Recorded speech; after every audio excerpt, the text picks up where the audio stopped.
கர்த்தருக்குள் எனக்கு மிகவும் அன்பான தேவ பிள்ளைகளே, இந்த அருமையான இணைப்பிலே மீண்டுமாக உங்களை சந்திப்பது எனக்கு கிடைக்கப்பட்ட மிகப்பெரிய பாக்கியமாகவும் ஸ்லாக்கியமாகவும் கருதி ஆண்டவரை ஸ்தோத்தரிக்கிறேன். மீண்டுமாக உங்களை சந்திப்பது எனக்கு கிடைக்கப்பட்ட சந்தோஷமாய் இருக்கிறபடியால் இயேசு கிறிஸ்துவின் நாமத்திலே உங்களை நான் வாழ்த்தி வரவேற்கிறேன். இந்த அருமையான காலை நேரத்திலும் ஆண்டவருடைய கிருபையை நாம் நோக்கி பார்ப்போம். கடந்த 6 மாதமாக நமக்கு நல்லவராக இருந்து நம்மை வழிநடத்தி எல்லா பொல்லாங்குக்கும், அழிவுக்கும், ஆபத்துக்கும், விபத்துகளுக்கும், பலவிதமான நாச மோசங்களுக்கும் நம்மை விலக்கி காத்த கர்த்தர் இந்த 7வது மாதத்தின் முதல் ஞாயிற்றுக்கிழமையை காண கர்த்தர் நமக்கு அருள் தந்திருக்கிறார். ஆகையால் இந்த அருமையான கர்த்தருடைய நாளிலும் அவருக்கு நன்றி செலுத்துவோம். அவருடைய முகத்தை நோக்கி பார்ப்போம். அவருடைய பாதத்தில் காத்திருந்து இந்த அருமையான மாதத்தின் ஆசீர்வாதத்தை நாம் நிறைவே பெற்றுக்கொள்ள ஒரு நிமிஷம் நாம் கண்களை மூடி ஜெபிப்போம். எங்கள் பரலோகத்தின் ஆண்டவரே, நேற்றும் இன்றும் என்றும் மாறாத தேவனாக இருப்பதற்காக ஸ்தோத்திரம். எங்கள் தேவன் பரிசுத்தர், பரிசுத்தர், பரிசுத்தர். வானமும் பூமியும் உமது மகிமையால் நிறைந்திருக்கின்றன. உன்னதமான தேவனாகிய ராஜாவை நாங்கள் தொழுது கொள்ள இந்த பூமியிலே எங்களுக்கு நீர் கொடுத்த அருமையான ஸ்லாக்கியத்துக்காக, கிருபைக்காக நன்றியோடுமை ஸ்தோத்தரிக்கிறோம். எங்கே 2 அல்லது 3 பேர் கூடி இருக்கிறார்களோ அவர்கள் மத்தியில் நானும் இருப்பேன் என்று சொன்னீர். இந்த காலவழியிலே வாஞ்சையோடு உம்முடைய முகத்தை தேடி வந்திருக்கிற நாங்கள் உம்முடைய முகத்தை நோக்கி பார்க்கும் போது, அப்பா, எங்கள் மத்தியில் நீர் வந்திருப்பதற்காக ஸ்தோத்திரம். எங்கள் மத்தியிலே உம்முடைய பிரசன்னம் இறங்கி இருப்பதற்காக ஸ்தோத்திரம். ஆண்டவரே, நாங்கள் உம்மை ஆவியோடும் உண்மையோடும் தொழுது கொள்ள இந்த ஆராதனை வேளையிலே கர்த்தருடைய மகிமையை நாங்கள் கண்டு ஆண்டவரில் கடிக்கூற உதவி செய்ய நாங்கள் ஜெபிக்கிறோம். கர்த்தாவே, இந்த நேரத்திலும் நாங்கள் கேட்கிற பாடல்களையும், ஏறெடுக்கிற ஜெபங்களையும், நாங்கள் தியானிக்கிற வசனங்களையும் எங்கள் ஒவ்வொருவருக்கும் ஆசீர்வதித்து தாரும். வாஞ்சையோடு இந்த இணைப்பிலே காணப்படுகிற உம்முடைய பிள்ளைகள் ஒவ்வொருவரும் கர்த்தருடைய மகிமையான ஆசீர்வாதத்துக்கு சொந்தமாய் மாற எங்கள் ஆண்டவருடைய கரம் உம்முடைய பிள்ளைகளை ஆசீர்வதிக்கட்டும். இந்த இணைப்பின் மூலமாய் ஒவ்வொருவருடைய வீட்டுக்குள்ளும் நீர் பிரவேசித்திருக்கிறீர். அதற்காக ஸ்தோத்திரம். எங்கெங்கெல்லாம் இந்த அருமையான காணொலியை ஆண்டவரே பிள்ளைகள் போட்டு ஆண்டவரே இதன் ஆசீர்வாதத்தை பெற காத்திருக்கிறார்களோ அந்தந்த இடங்களில் எல்லாம் கர்த்தர் மகிமடைந்து உம்முடைய பிள்ளைகளை நிறைவாய் ஆசீர்வதிப்பீராக. தொடர்ந்து எங்களோடு தங்கும் எல்லா மேன்மை மகிமைகளையும் துதிகளையும் ஒருவருக்கே நாங்கள் செலுத்துகிறோம். கர்த்தராகிய இயேசு இரட்சகர் மூலம் ஜெபிக்கிறோம் எங்கள் நல்ல பிதாவே, ஆமென். இந்த அருமையான காலை நேரத்திலே நாம் ஒரு அழகான பாடலை பாடி ஆண்டவரை மகிமைப்படுத்துவோம். தெரிந்தவர்கள் இந்த இணைப்பிலே சேர்ந்து பாடி ஆண்டவரை மகிமைப்படுத்த அன்போடு அழைக்கப்படுகிறீர்கள்.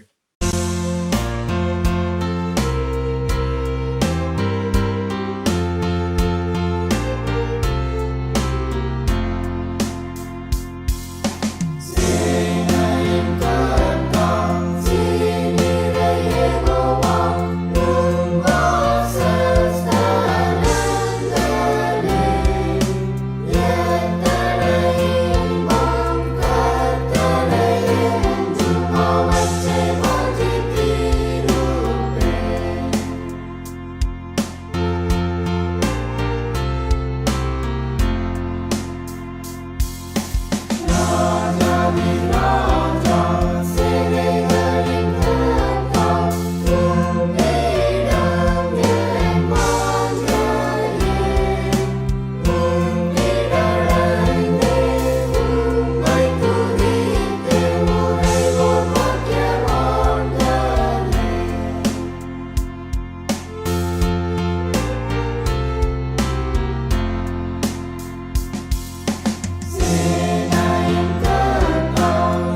வேத பாகம் நமக்கு வாசிக்க கேட்போம்.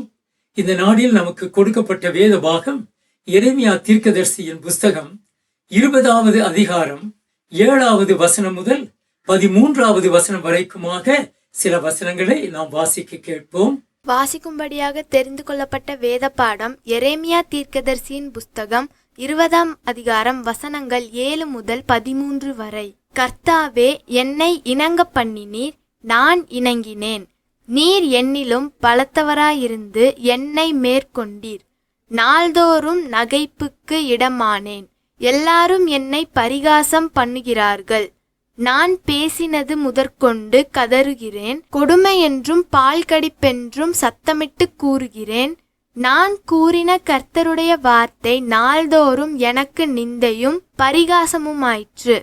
ஆதலால் நான் அவரை பிரஸ்தாபம் பண்ணாமலும் இனி கர்த்தருடைய நாமத்திலே பேசாமலும் இருப்பேன் என்றேன். ஆனாலும் அவருடைய வார்த்தை என் எலும்புகளில் அடைப்பட்டு எரிகிற அக்கினியைப் போல் என் இருதயத்தில் இருந்தது. அதை சகித்து இளைத்து போனேன். எனக்கு பொறுக்க கூடாமற் போயிற்று. அநேகர் சொல்லும் அவதூறை கேட்டேன். பயன் சூழ்ந்திருந்தது. அறிவியுங்கள், அப்பொழுது நாங்கள் அதை அறிவிப்போம் என்கிறார்கள். என்னோ, கர்த்தரோ பயங்கரமான பராக்கிரமசாலியாய் என்னோடு இருக்கிறார். ஆகையால் என்னை துன்படுத்துகிறவர்கள் மேற்கொள்ளாமல் இடறுவார்கள். தங்கள் காரியம் வாய்க்காதபடியால் மிகவும் வெட்கப்படுவார்கள். மறக்கப்படாத நித்திய லச்சை அவர்களுக்கு உண்டாகும். சமாதானமாயிருந்து அனைவரும் நான் தவறி விழும்படி காத்திருந்து ஒருவேளை இணங்குவான். அப்பொழுது அவனை மேற்கொண்டு அவனில் குரோதம் தீர்த்து கொள்வோம் என்கிறார்கள். ஆனாலும் நீதிமானை சோதிக்கிறது உள்ளிந்திரியங்களையும் இருதயத்தையும் பார்க்கிற சேனைகளின் கர்த்தாவே, நீர் அவர்களுக்கு நீதியை சரிக்கட்டுகிறதை காண்பேனாக. என் காரியத்தை உம்மிடத்தில் சாட்டி விட்டேன். கர்த்தரை பாடுங்கள், கர்த்தரை துதியுங்கள். அவர் எளியவனுடைய ஆத்துமாவை பொல்லாதவர்களின் கைக்கு தப்புவிக்கிறார். ஆமேன். இப்பொழுது நாம் தேவ செய்திக்கு கடந்து போவோம். எனக்கு அன்பான தேவ பிள்ளைகளே, மீண்டுமாக இந்த காலைவெளியிலே கர்த்தருடைய வசனத்தை கேட்க நாம் கூடியிருக்கும் போது ஆண்டவருடைய அருமையான முகத்தை நாம் நோக்கி பார்ப்போம். ஜெபம் செய்வோம். எங்கள் அன்புள்ள தகப்பனே, இந்த வாரத்திலும் உம்முடைய அருமையான சப்தத்தை கேட்க எங்களுக்கு இந்த இணைப்பின் மூலமாய் கொடுத்த வாய்ப்புக்காக உமக்கு ஸ்தோத்திரம். எத்தனையோ பேர் ஆலயங்களுக்கு சென்று ஆராதிக்க கூடாத நிலைமையிலே இருக்கும்போது நாங்களோ வீடுகளிலே இருந்து எங்கள் தேவ சப்தத்தை கேட்கும்படி எங்களுக்கு கொடுத்த சிலாக்கியத்துக்காக ஸ்தோத்திரம். இந்த காலை வழியிலே எங்களோடு பேசும் உம்முடைய வார்த்தைகள் எங்களிலே கிரியை செய்யவும், உம்முடைய வசனத்துக்கு நாங்கள் கீழ்ப்படியவும், எங்கள் ஆண்டவரை நாங்கள் மகிமைப்படுத்தவும் கர்த்தர் கிருபை செய்யும். எல்லா மேன்மை மகிமைகளை உமக்கே செலுத்துகிறோம். கர்த்தராகிய இயேசு இரட்சகர் மூலம் ஜெபிக்கிறோம் எங்கள் நல்ல பிதாவே, ஆமேன். அன்புக்குரியவர்களே, இந்த அருமையான நாளிலும் நாம் வாசிக்க கேட்ட பாகத்திலே சில முக்கியமான காரியங்களை உங்களோடு கூட நான் பகிர்ந்து கொள்ள விரும்புகிறேன். முக்கியமாக ஆண்டவராகிய கர்த்தருக்கென்று ஊழியம் செய்ய வேண்டும் என்று அநேகர் எழும்புகிறார்கள், எதிர்பார்க்கிறார்கள். நல்ல ஒரு காரியம். ஏனென்றால் கர்த்தரும் கூட சொல்லுகிறார், அறுப்பு மிகுதி, வேலையாட்களோ கொஞ்சம். ஆதலால் அறுப்புக்கு வேலையாட்களை அனுப்பும்படி வேண்டிக் கொள்ளுங்கள் என்று சொல்லி மத்தேயு 9ஆம் அதிகாரம் 36, 37, 38 ஆகிய வசனங்களிலே கர்த்தர் சொல்லுகிறதை நாம் பார்க்கலாம். இப்படி ஆண்டவரும் ஊழியத்துக்கு அழைக்கும் போது அநேகர் அவருடைய ஊழியத்தை செய்யும்படியாக வாஞ்சையோடு இந்த நாட்களிலே எழும்புகிறவர்களாய் இருக்கிறார்கள். ஆனால் எழும்புகிற அத்தனை பேரும் ஆண்டவருடைய எதிர்பார்ப்பை நிறைவு கூறத்தக்கதாக, ஆண்டவருடைய எதிர்பார்ப்பை நிறைவேற்றக்கூடிய அளவுக்கு ஊழியங்களிலே ஈடுபடுகிறார்களா என்பது கேள்விக்குறியான ஒரு காரியமாய் காணப்படுகிறது. அநேக வருஷங்களுக்கு முன்பு எரேமியா என்று சொல்லப்பட்ட தீர்க்கதரிசி சர்வ வல்லமையுள்ள தேவனாலே அழைக்கப்படுகிறார். அழைக்கப்பட்ட ஆண்டவர் அந்த எரேமியா தீர்க்கதரிசியை, நீ வா, நான் உன்னை உபயோகிப்பேன், உன் வாயிலே என் வார்த்தையை போடுவேன், என் ஜனங்களுக்கு நீ தீர்க்க தரிசனம் சொல்லு என்று சொல்லும் போது எரேமியா திகைத்தார். ஆண்டவரே, நான் பேச அறியாதவன், சிறு பிள்ளையாய் இருக்கிறேன், என்னால் என்ன காரியத்தை செய்ய முடியும் என்று சொல்லி எரேமியா கேட்கிறார். ஆனாலும் கர்த்தர் எரேமியாவை பலப்படுத்தி அனுப்பும் போது இஸ்ரவேல் ஜனங்களை பற்றிய பாரம் அந்த எரேமியாவின் உள்ளத்தை நிரப்பினதை நாம் பார்க்கலாம். ஆகையால் தான் எரேமியா 2ஆம் அதிகாரம் 13வது வசனத்திலே நாம் வாசிக்கிறோம், என் ஜனங்கள் 2 தீமைகளை செய்தார்கள். ஜீவ தண்ணீர் ஊற்றாகிய எண்ணெய் விட்டுவிட்டார்கள். வெடிப்புள்ள தொட்டிகளாகிய தண்ணீர் நிற்காத தொட்டிகளை தங்களுக்கென்று வெட்டி கொண்டார்கள் என்று சொல்லி அந்த இடத்திலே ஆண்டவர் புலம்புகிறதை நாம் பார்க்கலாம். அதை தொடர்ந்து எரேமியா 8வது அதிகாரத்தை நாம் வாசிக்கும் போது 20வது வசனத்திலே, அறுப்பு மிகுதி வேலையாட்களோ கொஞ்சம், ஆதலாப்புக்கு எஜமான் தமது அறுப்புக்கு வேலையாட்களை அனுப்பும்படி வேண்டிக் கொள்ளுங்கள் என்று சொல்லி ஆண்டவர் சுவிசேஷத்தில் சொன்னது போல எரேமியாவும் கூட இந்த இடத்திலே சொல்லுகிற ஒரு வார்த்தை என்னவென்றால், இதோ அறுப்பு காலம் சென்றது, கோடை காலமும் முடிந்தது, நாமோ ரட்சிக்கப்படவில்லை என்று சொல்லி புலம்புகிறதை நாம் பார்க்கலாம். அன்புக்குரியவர்களே, காலங்கள் மாறுகிறது, சூழ்நிலைகள் மாறுகிறது, வேலைகள் மாறுகிறது. ஆனால் இன்றைக்கு ரட்சிக்கப்படுகிற ஆட்களை ஜனங்கள் பார்க்க வேண்டும் என்று அதிகமாய் விரும்புகிறார். ஆனால் இன்றைக்கு ரட்சிக்கப்படுகிற ஆட்களோ நபர்களோ மிகவும் குறைவாக இருக்கிறபடியால் ஆண்டவர் வேதனைப்படுகிறார். இந்த செய்திகளை எல்லாம் எரேமியா சொல்லும் போது எரேமியாவுக்குள்ளாக ஒரு கலக்கம், எரேமியாவுக்குள்ளாக ஒரு போராட்டம். என்ன போராட்டம்?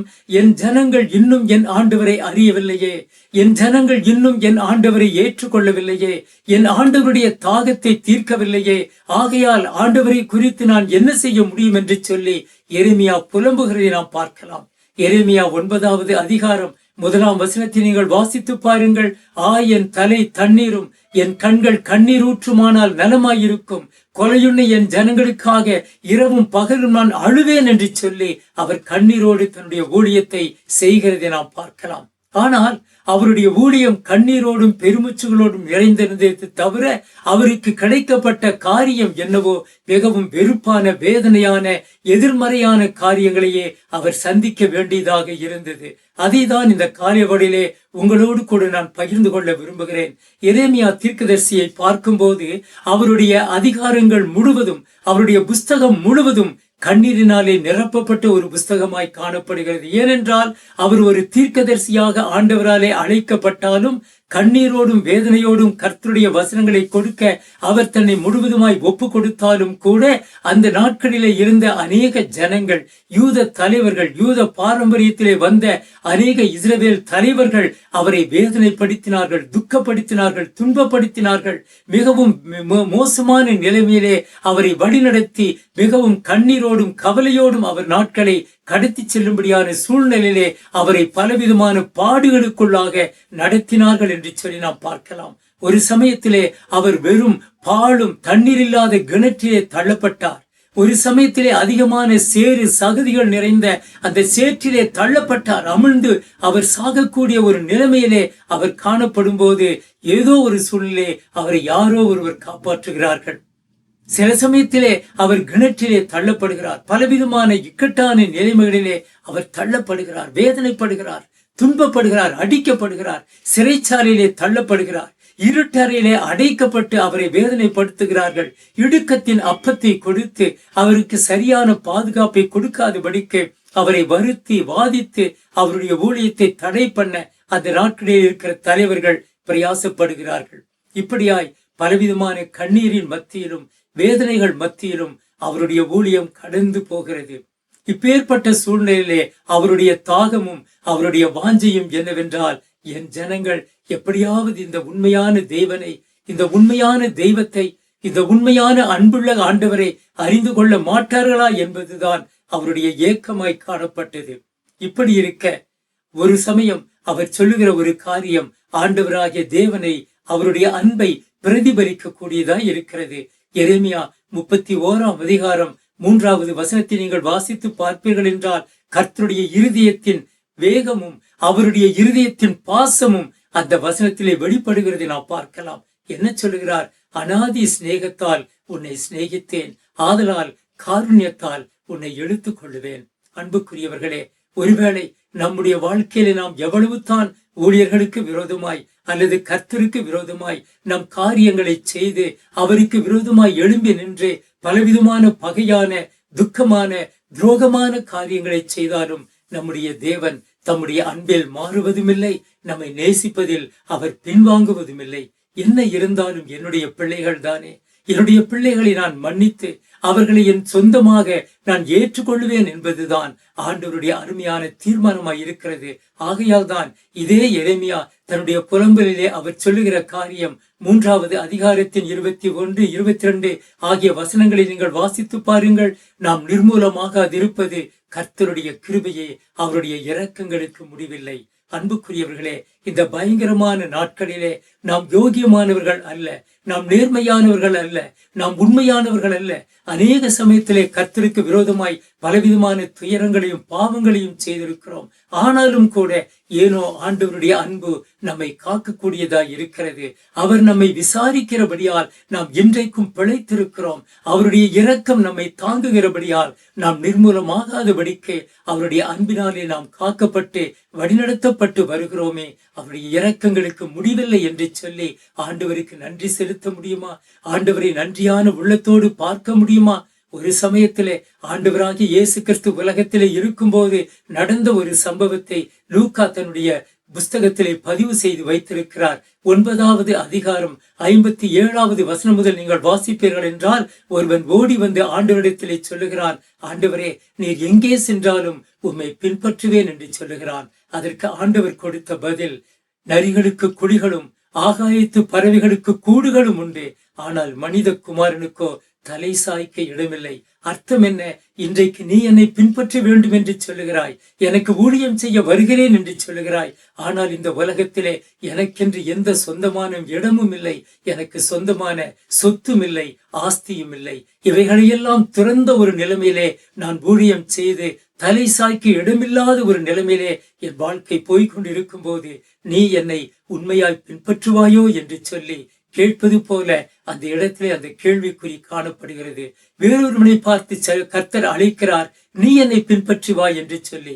ஆனால் அவன் என்ன சொன்னான்? முன்பு என் தகப்பனுடைய மரணத்துக்கு நான் தகுதியாயிருந்து அவரை அடக்கம் பண்ணட்டும், பிறகு நான் உம்மை பின்பற்றுவேன் ஆண்டவரே என்று சொல்லுகிறான். ஆனால் கர்த்தர் அவனிடத்திலே அன்பு கூர்ந்து அவனிடத்திலே சொன்ன காரியம், மரித்தவர்கள் தங்கள் மரித்தோரை அடக்கம் பண்ணட்டும், நீ என்னை பின்பற்றி வா என்று சொல்லி அழைக்கிறார். அர்த்தம் என்ன?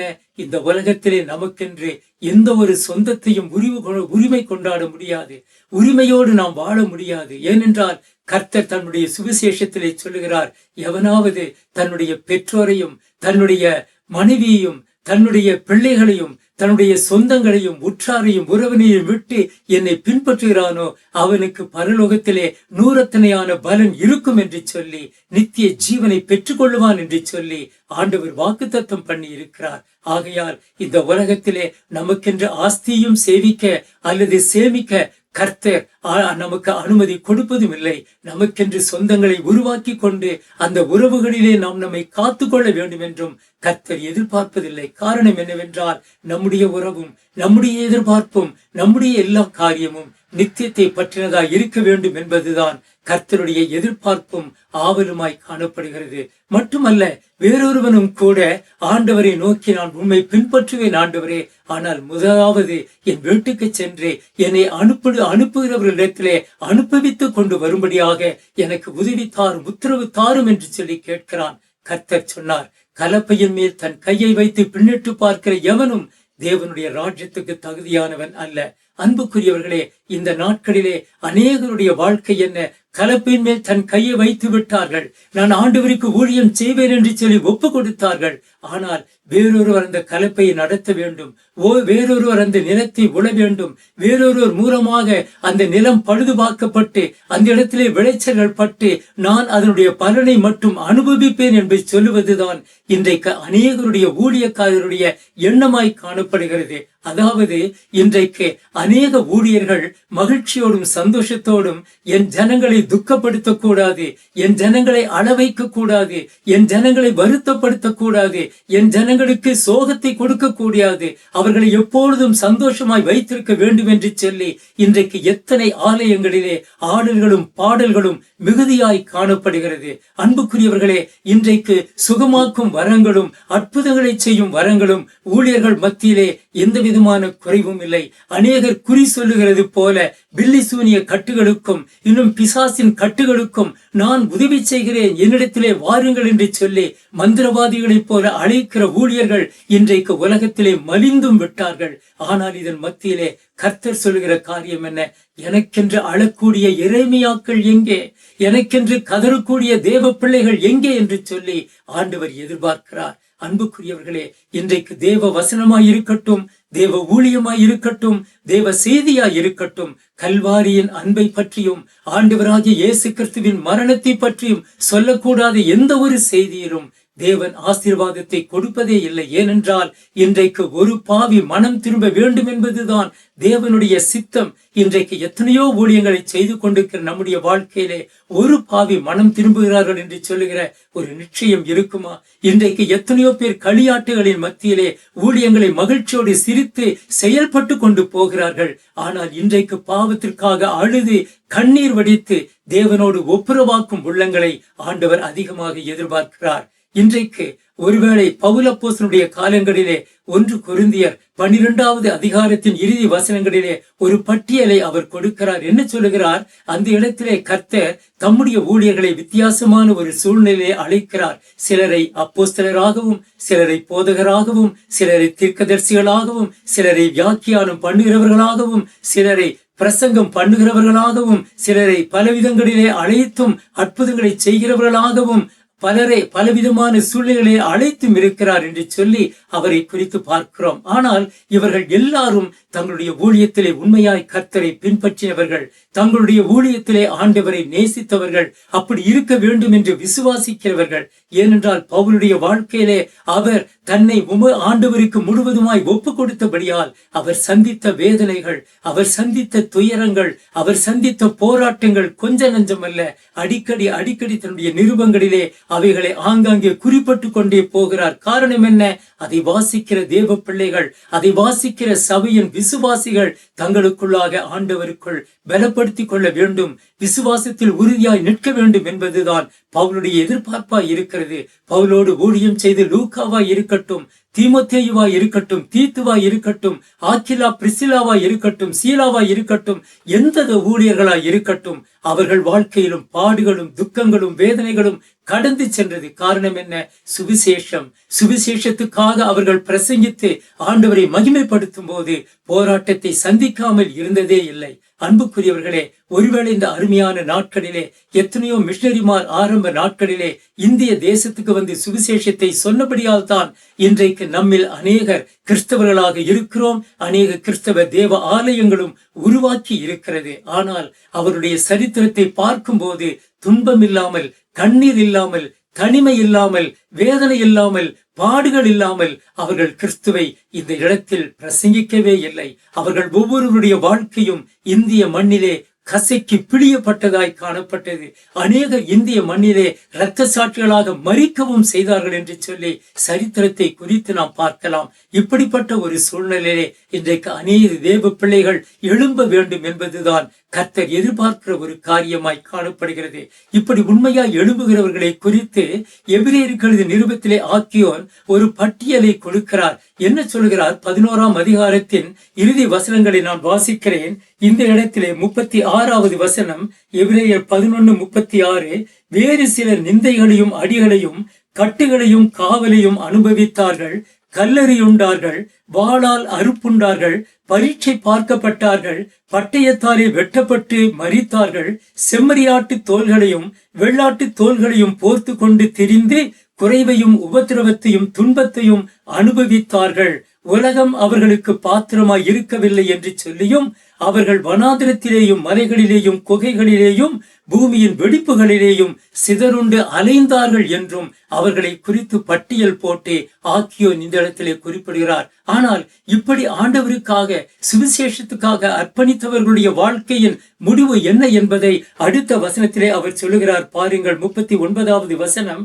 இவர்கள் எல்லாரும் விசுவாசத்தினாலே நற்சாட்சி பெற்றும் வாக்குத்தத்தம் பண்ணப்பட்டதை அடையாமல் போனார்கள். எவ்வளவு துக்கம்! தங்கள் வாழ்க்கையிலே முழுவதுமாய் தங்களை இரத்த சாட்சியாய் அர்ப்பணித்தவர்கள், ஆனால் வாக்குத்தத்தம் பண்ணப்பட்டதை அடையாமல் போனார்கள். காரணம் என்ன தெரியுமா? அடுத்த வசனத்திலே 40வது வசனத்திலே அவர் சொல்லுகிறார் பாருங்கள், அவர்கள் நம்மை அல்லாமல் பூரணராகாதபடிக்கு விசேஷித்த நன்மையானதொன்றை தேவன் தமக்கு முன்னதாக நமக்காக நியமித்திருக்கிறார்.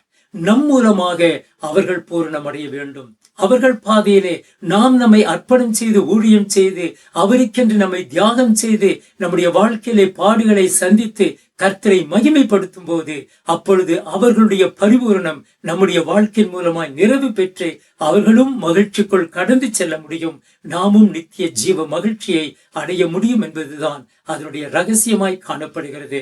ஆகையால் அன்புக்குரியவர்களை, வேதத்தின் அடிப்படையிலே நாம் பார்க்கும்போது கர்த்தர் நமக்கு கொடுக்கிற ஆலோசனை என்ன? எபிரேயர் 12வது அதிகாரம் 1வது வசனத்தை நாம் வாசிக்கும் போது, மேகம் போன்ற இத்தனை திரளான சாட்சிகள் நம்மை சூழ்ந்து நிற்க, பாரமான யாவற்றையும் நம்மை சுற்றி நெருங்கி நிற்கிற பாவத்தையும் தள்ளிவிட்டு விசுவாசத்தை துவக்குகிறவரும் முடிக்கிறவருமாகிய இயேசுவை நோக்கி நமக்கு நியமித்திருக்கிற ஓட்டத்தில் பொறுமையோடு ஓட கடவோம். நமக்கு முன்பதாக வைத்துக்கப்பட்டிருக்கிற ஓட்டம் இயேசு கிறிஸ்து, அவரே நம்முடைய இலக்கு. அவருடைய ஓட்டத்தில் நாம் பொறுமையோடு ஓடும் போது கர்த்தர் எல்லா ஆசீர்வாதங்களையும் நமக்கு கொடுக்கக்கூடியவராய் இருக்கிறார். கடைசியாக பவுல் ரோமருக்கு எழுதின நிருபம் 14ஆம் அதிகாரம் 17வது வசனத்திலே அவர் குறிப்பிட்டிருக்கிற ஒரு காரியம், பரலோக ராஜ்யம் புசிப்பும் குடிப்பும் அல்ல, அது நீதியும் சமாதானமும் பரிசுத்த ஆவியினால் உண்டாகும் மகிழ்ச்சியுமாய் இருக்கிறது என்று சொல்லி அவர் குறிப்பிடுகிறார். அப்படிப்பட்ட மகிழ்ச்சியான தேசத்துக்கு, மகிழ்ச்சியான இடத்துக்கு நாமும் பொறுமையோடு ஓடிக்கொண்டிருக்கும் போது இந்த உலகத்தின் பாடுகள், இந்த உலகத்தின் துக்கங்கள், இந்த உலகத்தின் போராட்டங்கள், இந்த உலகத்தின் கண்ணீர், இந்த உலகத்தின் அவமானங்கள், இந்த உலகத்தின் கஷ்டங்கள் எல்லாம் நம்மை கீழே இழுக்காதபடிக்கு பரம தகப்பனை நோக்கி நாம் ஓடுவோம். நமக்கென்று வைக்கப்பட்டிருக்கிற மகிமைக்குள் நாம் பிரவேசிப்போம். அருள்நாதரும் என்னுடைய பிள்ளைகள் மகா பிரயாசத்தோடு என்னை வந்து சேர்ந்திருக்கிறார்கள் என்று சொல்லி அவருடைய மார்பிலே நம்மை அழைத்து கொள்ளும், அரவணைத்துக் கொள்ளும், ஆறுதல் படுத்தும் அந்த மேன்மையான அனுபவத்தை நாம் பெற்றுக்கொள்ள கர்த்தர் நம் ஒவ்வொருவருக்கும் கிருபை செய்து வழிநடத்துவாராக. ஆமேன். கண்களை மூடி ஜெபிப்போம். எங்கள் நல்ல ஆண்டவரே, இந்த அருமையான காலை நேரத்திலே உம்முடைய வார்த்தைகளை நாங்கள் தியானிக்க எங்களுக்கு கொடுத்த ஸ்லாக்கியத்துக்காக ஸ்தோத்திரம். ஊழியம் என்று சொல்லும் போது ஏதோ சில காரியங்களிலே இந்த உலகத்திலே உல்லாசமாய் இருந்து கடந்து செல்லும் ஒரு மகிமையான அனுபவம் அல்ல ராஜா. பெருமூச்சுகளோடும் கண்ணீரோடும் பாடுகளோடும் தவிப்புகளோடும் ஆண்டவரே, பலவிதமான சூழ்நிலைகளின் மத்தியிலும் ஆண்டவரே, உம்மை நோக்கி நாங்கள் பொறுமையோடு சிலுவையை சுமந்து கடந்து செல்ல வேண்டும் என்பதுதான் நீர் எங்களுக்கு முன்பதாக வைத்திருக்கிற பாதையின் சூழ்நிலைகள். ஆகையால் நாங்களும் பொறுமையோடு எங்கள் பாதையிலே, எங்கள் அருள்நாதர் காட்டின அருமையான வழியிலே அமைதியோடு நாங்கள் சென்று ஆண்டவரை மகிமைப்படுத்தி எங்களால் முடிந்த வரைக்கும் மற்றவர்களுக்கு நாங்கள் ஆசீர்வாதமாய் இருந்து எங்கள் ஓட்டத்தை முடிக்க எங்களுக்கு கிருபை தாரும். மகிமைகளையும் துதிகளையும் உமக்கே செலுத்துகிறோம். இயேசு ரட்சகர் மூலம் ஜெபிக்கிறோம் பிதாவே. ஆமேன், ஆமேன். இறுதியாக பாடல் ஒன்றை கேட்போம். தெரிந்தவர்கள் இதோடு கூட இணைந்து பாடலாம்.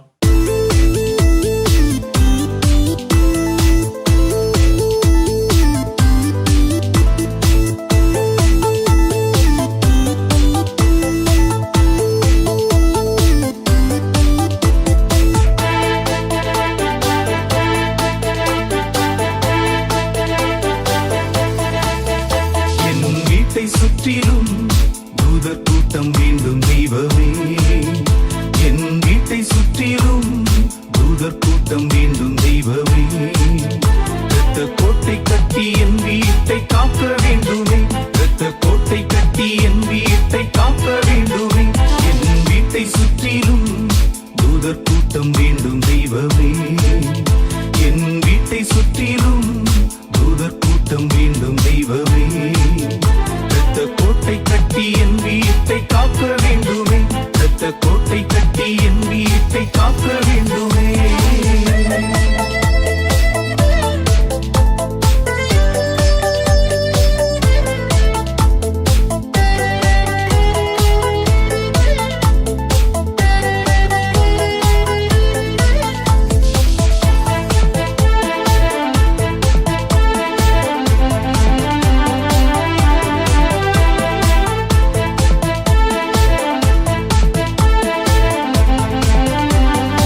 கூடாரத்தை தீண்டக்கூடாது.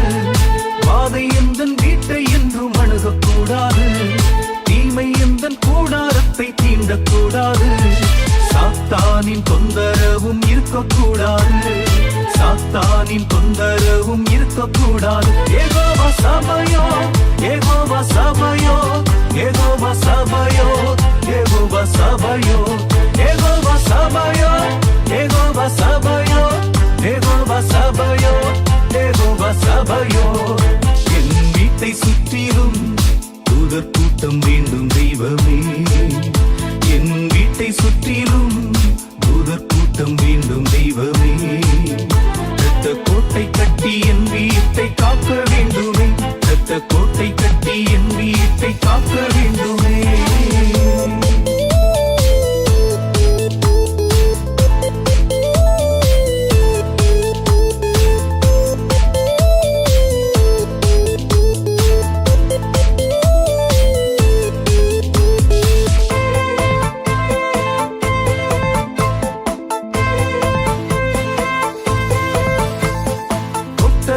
புலங்கச் செய்யும் எந்தன் தெய்வமே.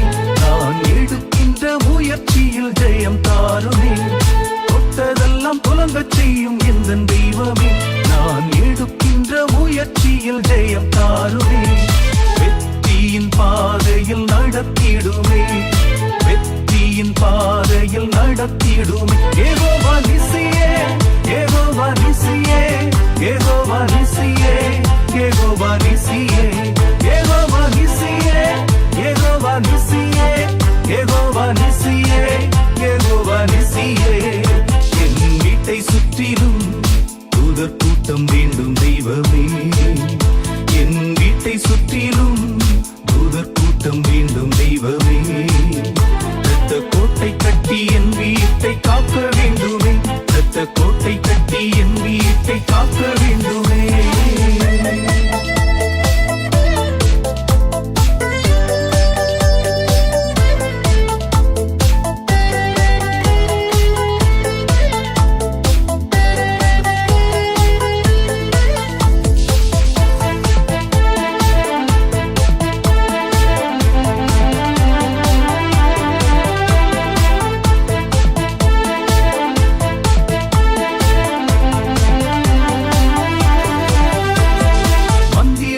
தந்திரமோ நெருங்கக்கூடாது. இனி சூரிய கட்டுகளோ அணுகக்கூடாது. மந்திரமோ தந்திரமோ நெருங்கக்கூடாது. இனி சூரிய கட்டுகளோ அணுகக்கூடாது. தீயோனின் தாக்குதலே இருக்கக்கூடாது. தீயோனின் தாக்குதலே இருக்கக்கூடாது. El Shaddai, El Shaddai, El Shaddai, El Shaddai, El Shaddai, El Shaddai, El Shaddai, El Shaddai. என் வீட்டை சுற்றிலும் தூதர் கூட்டம் வேண்டும் தெய்வமே. என் வீட்டை சுற்றிலும் தூதர் கூட்டம் வேண்டும் தெய்வமே. இரத்த கோட்டை கட்டி என் வீட்டை காக்க வேண்டுமே. இரத்த கோட்டை கட்டி என் வீட்டை காக்க வேண்டுமே. இறுதி ஜெபத்திற்கு நாம் கண்களை மூடுவோம், ஜெபிப்போம். எங்கள் மகா இரக்கமும் கிருபை நிறைந்த பரமபிதாவே, மீண்டுமாக நன்றியோடுமை துதிக்கிறோம் ஆண்டவரே, ஸ்தோத்தரிக்கிறோம். இந்த அருமையான காலை நேரத்திலே எங்கள் தகப்பனுடைய பாதத்திலே காத்திருந்து மனதார உம்மை ஆராதிக்க, மனதார உம்மை ஸ்தோத்தரிக்க, மனதார உம்மை வாழ்த்தி வணங்க, ஆண்டவரே உம்முடைய வசனங்களை கேட்டு எங்கள் உள்ளத்திலே பரவசமடைய ஆண்டவர் எங்களுக்கு கொடுத்த அருமையான ஸ்லாக்கியத்துக்காக நன்றியோடு உம்மை ஸ்தோத்திரிக்கிறோம்.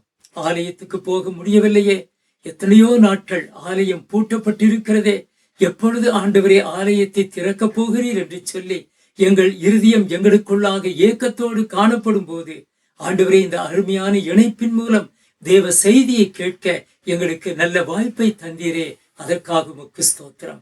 நாங்கள் கேட்ட சத்தியத்தின்படி ஆண்டவரே இந்த நாட்களிலே எழும்பும் ஊழியங்களும் ஆண்டவரே எழும்புகிற ஊழியர்களும் எப்படிப்பட்டவர்கள் என்பதை அறிந்து பாடுகள் மத்தியிலும் வேதனைகள் மத்தியிலும் உம்முடைய ஊழியங்களை செய்யும் தேவ பிள்ளைகளை நாங்கள் கனப்படுத்தவும், அதே சமயத்திலே களியாட்டுகளுக்கும் இன்பங்களுக்கும் மகிழ்ச்சிகளுக்கும் பொழுதுபோக்குகளுக்கும் நடனங்களுக்கும் களிப்புகளுக்கும் நாங்கள் இடம் கொடுக்காதபடிக்கு எங்கள் தேவன் பரிசுத்தர்.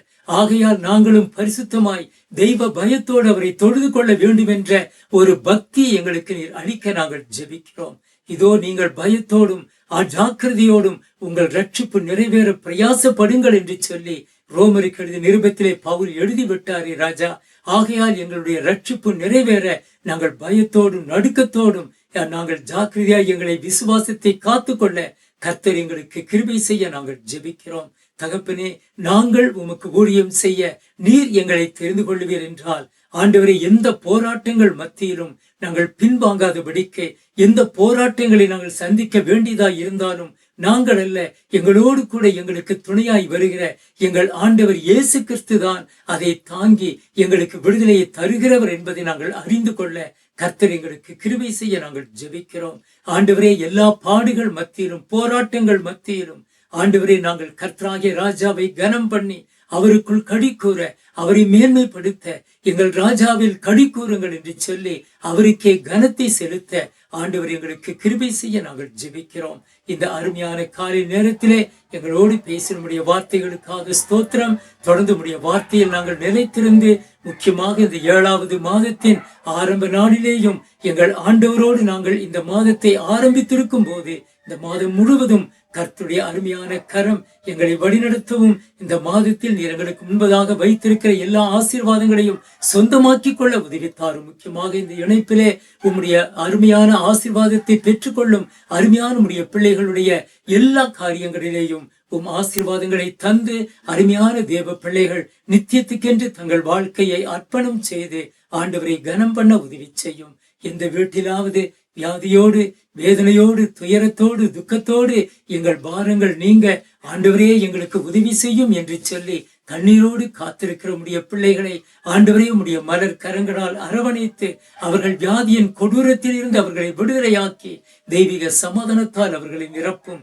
இயேசு கிறிஸ்துவின் ரத்தம் பலவீனமாய் உள்ள ஒவ்வொருவருடைய சரீரத்திலும் பாய்ந்து சென்று அற்புதமான சுகத்தை உடைய பிள்ளைகள் பெற்றுக்கொள்ள உதவித்தாரும். கடன் பிரச்சனையினாலும், பலவிதமான வேலை பழுவினாலும், ஆண்டவரே சொந்தங்கள் மத்தியிலே ஏற்பட்டிருக்கிற பலவிதமான போராட்டங்கள், வருத்தங்கள் மத்தியிலும் உம்முடைய பிள்ளைகள் கலங்காதபடிக்கு எல்லா சூழ்நிலையிலும் உம்முடைய ஆசீர்வாதத்தை தாரும். வேலை இல்லாமல் ஆண்டவரே வாடி வதங்கி நிற்கிற எங்கள் வாலிப பிள்ளைகளை நீர் கண்ணோக்கி பாரும். உம்முடைய இரக்கம் அவர்களுக்கு துணையாய் இருக்கட்டும். திருமணமாகாதபடிக்கு திருமணத்துக்காய் காத்திருக்கிற, வரன்களுக்காய் காத்திருக்கிற வாலிப பிள்ளைகளை நீர் ஆசீர்வதித்து ஏற்ற நாளிலே நல்ல வரன்களை தந்து உம்முடைய பிள்ளைகள் தேவைகளை சந்திக்க நாங்கள் ஜெபிக்கிறோம். படிக்கிற பிள்ளைகளுக்கு வேண்டிய எல்லா ஞான வரங்களை தந்து அபிஷேகித்து ஆசீர்வதியும். தேவ கிருபை வெளிப்படட்டும். தகப்பனே, இந்த நாட்களிலே சீக்கிரத்திலே ஆலயங்கள் திறக்கப்படவும் நாங்களும் சபையாக கூடி எங்கள் பரலோகத்தின் தேவனை மகிமைப்படுத்த எங்களுக்கு கிருபை செய்ய ஜெபிக்கிறோம். எங்கள் தேசத்தை ஆசீர்வதியும். இந்த கொரோனா வியாதியின் கொடூரத்தில் இருந்து எங்கள் தேசத்தை நீர் மீட்டு கொள்ளும்படி நாங்கள் ஜெபிக்கிறோம். அரசாங்கம் எடுத்துக்கொள்ளுகிற எல்லா பிரயாசங்களிலும் உம்முடைய ஆசீர்வாதம் இருக்க தேவநாமம் மகிமையுடைய உதவி செய்யும். எங்களை ஆளுகிறவர்களை நீர் வழிநடத்தும். எங்களுடைய தமிழ்நாட்டை நடத்தி கொண்டிருக்கிற எங்களுடைய முதலமைச்சருக்காக மற்றும் எல்லா மந்திரிமாருக்காக ஜெபிக்கிறோம். ஆசீர்வதியும். அதிகாரிகள் எல்லாரையும் ஆசீர்வதியும். அரசாங்க ஊழியர்களை ஆசீர்வதியும். லஞ்சம் என்றோ அல்லது வேலை தாமதம் என்றோ எந்த விதத்திலேயும் ஆண்டவருடைய உதவிக்காக போகிற பிள்ளைகள் பாதிக்கப்படாதபடி ஆண்டவருடைய அன்பு கரங்களால் அவர்களை காத்து ஆசீர்வதிக்க நாங்கள் ஜெபிக்கிறோம். இந்த காலை நேரத்திலும் நம்முடைய பிள்ளைகள் என்னென்ன காரியங்களுக்காக உம்மை நோக்கி பார்க்கிறார்களோ அத்தனை காரியத்திலும் தேவ ஆசீர்வாதமும் அவருடைய பிரசன்னமும் நம்முடைய பிள்ளைகளை வழிநடத்தி காப்பாராக. எல்லா ஸ்தோத்திரங்களை, துதிகளை உமக்கே நாங்கள் செலுத்துகிறோம். மீண்டும் ஒரு இணைப்பிலே நாங்கள் சந்திக்கும் வரைக்கும் கர்த்தருடைய அருமையான பிரசன்னமும் வழிநடத்துதலும் தேவ கிருபையும் பாதுகாப்பும் எல்லா பிள்ளைகளையும் அரவணைத்து காக்க வேண்டிக் கொள்கிறோம். உடைய அன்பு கரங்களிலே நம்முடைய பிள்ளைகளை சமர்ப்பிக்கிறோம். ஆசீர்வதியும். எங்கள் மீட்பரும் எங்கள் இரட்சகருமாகிய இயேசு கிறிஸ்துவின் மகிமையான நாமத்தில் இந்த ஜெபங்களை ஏறெடுக்கிறோம் நல்ல பிதாவே. ஆமேன், ஆமேன். என் ஆத்துமாவே கர்த்தரை ஸ்தோத்திரி, என் முழு உள்ளமே அவருடைய பரிசுத்த நாமத்தை ஸ்தோத்திரி. என் ஆத்துமாவே கர்த்தரை ஸ்தோத்திரி, கர்த்தர் செய்த சகல உபகாரங்களை மறவாதே. ஆமேன். நம்முடைய ஆண்டவராகிய இயேசு கிறிஸ்துவின் கிருபையும் பிதாவாகிய தேவனுடைய அன்பும் பரிசுத்த ஆவியானுடைய ஆசீர்வாதமும் சமாதானமும் இந்த இணைப்பிலே தேவ செய்தியை கேட்டு மனதாருமை ஸ்தோத்திரித்து துதித்துக் கொண்டிருக்கிற அத்தனை பிள்ளைகளோடும் தங்கி அரவணைத்து காத்து ஆசீர்வதிப்பாராக. ஆமென், ஆமென், ஆமென். தேவ பிள்ளைகளே, இந்த அருமையான இணைப்பிலே உங்களை பார்த்தது ரொம்ப சந்தோஷம். தொடர்ந்து இந்த ஊழியத்துக்காக ஜெபியுங்கள். நாங்களும் உங்களுக்காக ஜெபித்துக் கொள்கிறோம். கர்த்தருக்கு சித்தமானால் அடுத்த இணைப்பிலே நாம் சந்திக்க தேவன் கிருபை செய்வாராக. அதுவரைக்கும் கர்த்தருடைய ஆசீர்வாதம் அவருடைய பிரசன்னமும் உங்களை வழிநடத்தட்டும். God bless you.